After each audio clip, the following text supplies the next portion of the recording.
So a couple of months ago, I did a couple of videos doing reactions to some of my old homemade movies that I did with my mate, Pete. Pete and I are still best mates to this very day. He's one of my oldest mates from the first week we started high school. So we did like a Michael Myers theme one. We did a Freddy Krueger theme one. We also have a Wolf Creek theme one that I'm trying to find on the hard drive. We also have a Matrix one that I did with some other friends and I'm trying to transfer that to digital or digitize it from VHS. But today what I'm going to be showing you guys, I totally forgot I made.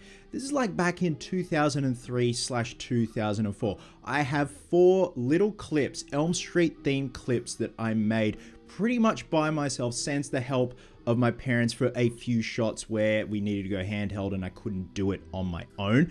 I'm gonna get copyright flagged to the shithouse for this because I want to keep the OG music that I had. It was from the Elm Street 2 soundtrack as well as the original Elm Street. Now what I have is a little mock-up trailer. I've replicated the glove building sequence from the first Elm Street, and I filmed a sequence where it's Freddy getting resurrected and also another one of a flying glove coming straight through my torso. And for what I did and how I did it on the fly and just super low budget to the point where there was no budget. Cringe today? Absolutely, but if you get a laugh out of it, but also, you know, kind of like tickles that nostalgia pickle of when you're a kid and used to do these homemade movies and stuff on the fly that back then you thought were just the most amazing, ingenious things to ever grace the silver screen, or your parents' television in the living room. Now, bear in mind, the camera that I was using, and it was the same camera that I used for the movies that Pete and I made, it was the Sony DSC F717. So we're using the audio, the built-in microphone, which was piss weak at the time because the movie add-on was just an afterthought. You know, the main thing with these Sony Cybershot cameras was taking photos. Super grainy. The clips I'm going to be reacting to and going over, I'm going to have to bump up the brightness when I edit this video because it's super dark and it's super hard to hear. But also, I've got the soundtrack overlaid. Now, the point of this video is just to have a bit of a giggle, but also, you know, like I said, I totally forgot these existed and I thought you guys would get a kick out of it because obviously I am dangerously obsessed with Freddy Krueger to this very day, and you could see where it all started back in the day. Now, in terms of my costume attire, here you go.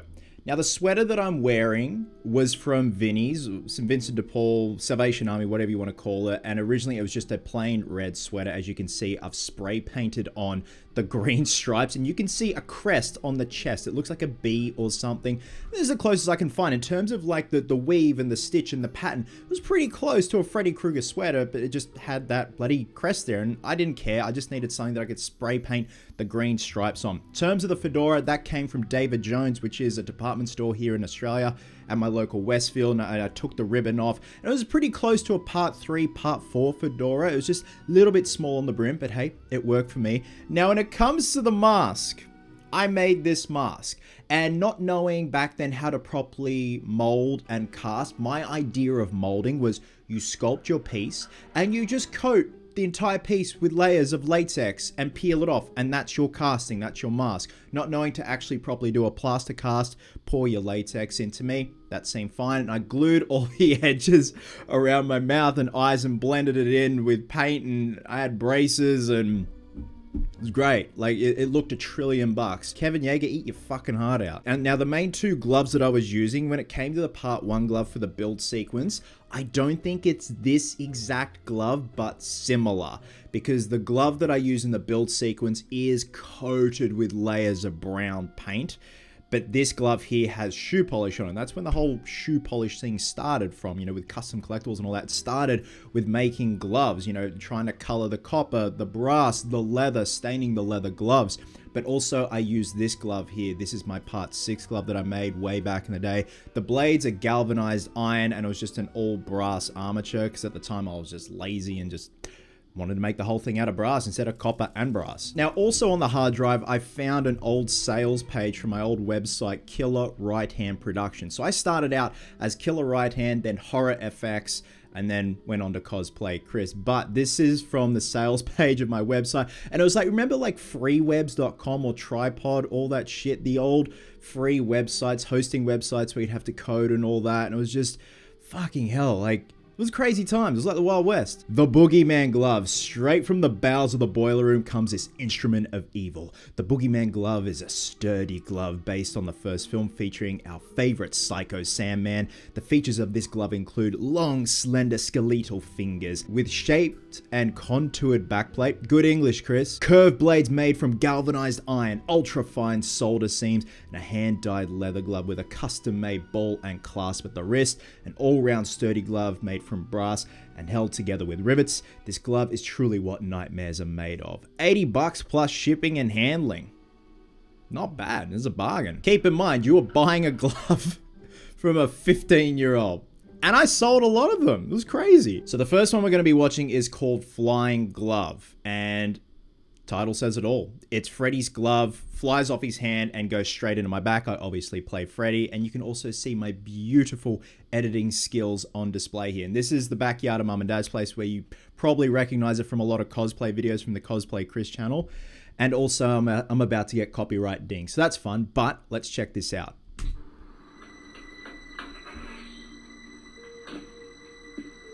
My best Freddy impression.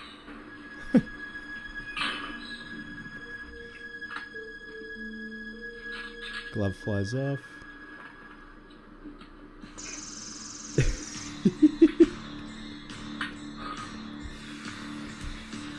Alright, let's go back.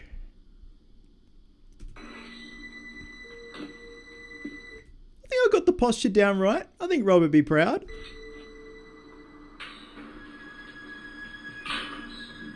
Me running down, coming to a stop, so great continuity, and then back to me. Hang on, I'll just bump that volume down a bit.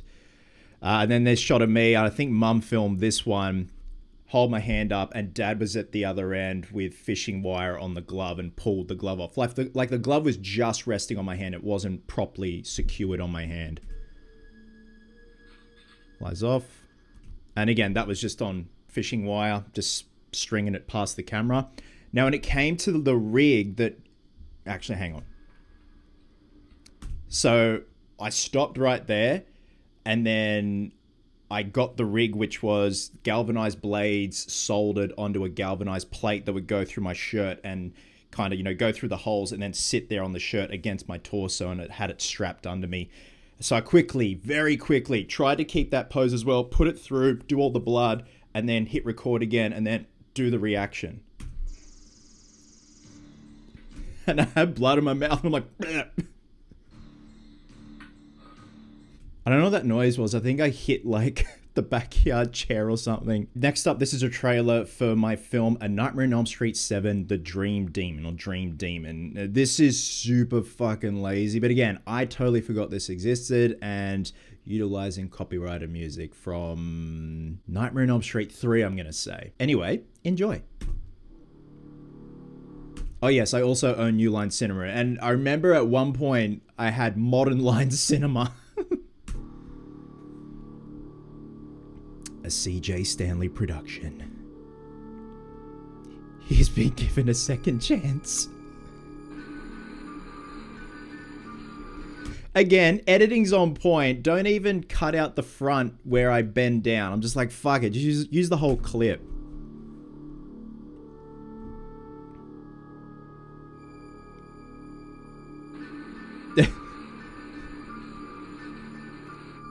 And this time... That was a good shot. He will make no mistake. Oh, fuck. So yeah, that was that. Nightmare on Elm Street 7, The Dream Demon. He's been given a second chance, and this time he will make no mistake. Motherfucker, he's been given multiple chances. Jesus Christ. So this is me replicating the glove building sequence from the first Elm Street. And I gotta say, I'm actually pretty damn proud of this, the way I tried to match up every shot from the opening build sequence, you know, with the torch and stuff like that. Yeah, I was pretty happy. Dad helped me with a couple of shots towards the end when we needed handheld and like over the head kind of shots and stuff like that. So enjoy.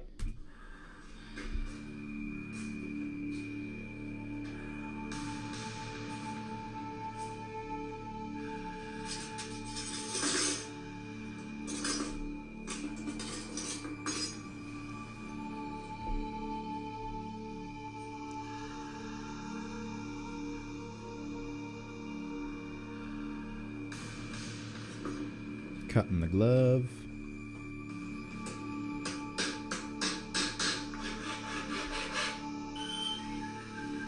So I don't know if you heard that little squeak at the beginning of this shot here. It sounded like a bird. That was our parrot, Ruby. He was an Indian ringneck.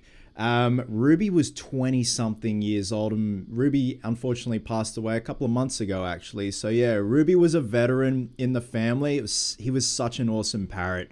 Yeah, little Indian ringneck, little boy. But yeah, that was Ruby making a noise in the background because we had like an outside aviary that Ruby would go in during the day, and then we'd bring Ruby in at night. The reason why called Ruby, and that's a girl's name, we thought Ruby was a girl when he was a baby boy. Like we got him when he was like 64 days old, and he was like a little dinosaur. We thought it was a girl, but turned out to be a boy, but we just kept the name Ruby. And yeah, Ruby left us a couple of months ago. So yeah, Ruby's immortalized in this little mock-up shot here.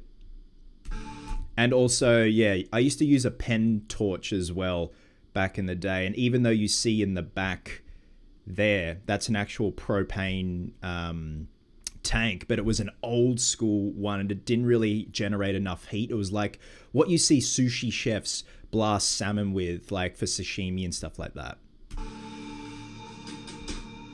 So that's a shot Dad did.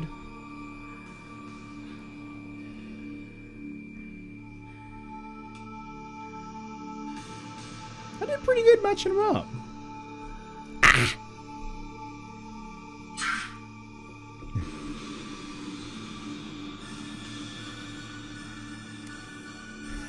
Such good text.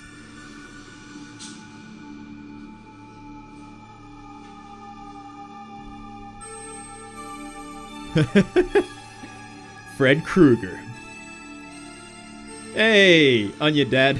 So yeah, I was pretty happy with how those shots married up against the scorch. You try and time it as best as you can, marrying up each shot, you know, like hammering the copper, or in that case, the brass, because I was lazy, doing the torch stuff, cutting the glove, you know, walking up, picking up the bag of scraps.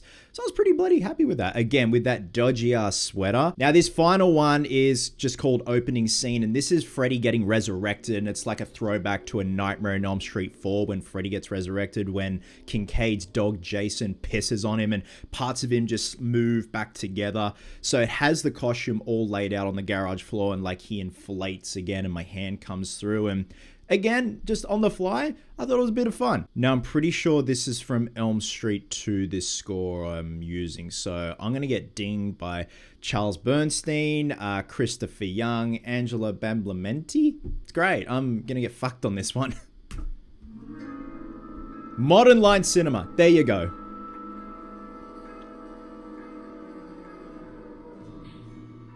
This is the costume all laid out. And they're tracksuit pants, sweatpants.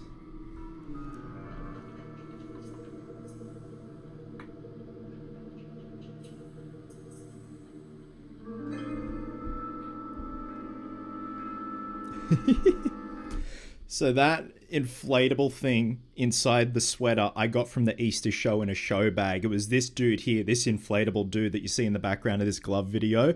So I had it like a little bit inflated at one end, and then I pushed it down and the air went up the other end, and you see it right there inflating, like Freddy's torso is inflating. You can see it just at the bottom there on the bottom left hand corner, remnants of it. Hang on, I'll go back.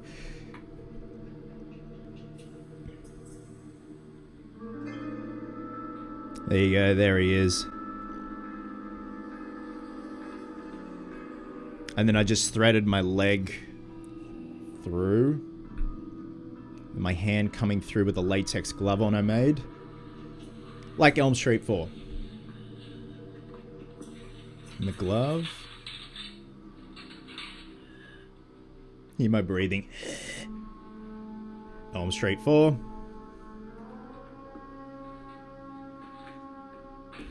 Dad did this shot. My sweatpants. Lighting looks good there. There you have it, guys. Those were 4 little clips I totally forgot about. They're on the hard drive and I found them yesterday. I was trying to find something else and I just ended up going down this rabbit hole. Hope you got a bit of a giggle out of that. I'm still proud of them to this day. You know, you're 14, 15 years old. You just want to make some Freddy movies, just stuff on the fly. That trailer as well is being given a second chance. Like shit like that, I cringe, but I just giggle at the same time. Like most of us have done this back in the day. And it's just one of those things like humble beginnings. Like I would love to hear if you guys did similar stuff back in the day, not just with Freddy, but like, you know, other horror characters or like superheroes stuff, just in your backyard with your mates, just doing shit on the fly on a Sunday afternoon, stuff like that. And you look back and you're like, that was pretty clever. Anyway, thanks for watching, guys. Love you guts, and I'll catch you in the next one.